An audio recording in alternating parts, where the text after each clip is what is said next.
Sampurasun Wilujeng Siang Simkuring Gibran Apip patepang deui dina acara Warta Siang.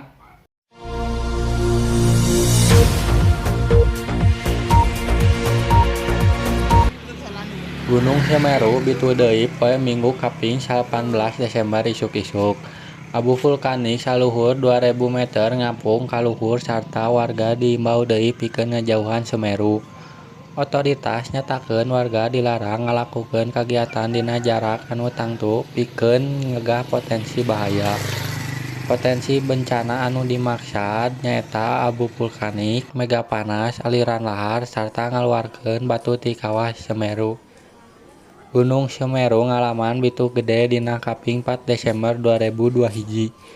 Letusan ieu nyababkeun 8 kacamatan anu kapangaruhan sareng ribuan warga kedah diungsikeun.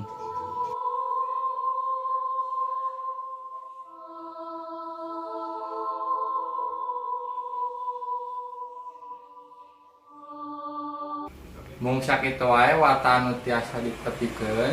Simkuring Gibran Apip hatur nuhun. Wilujeng Siang.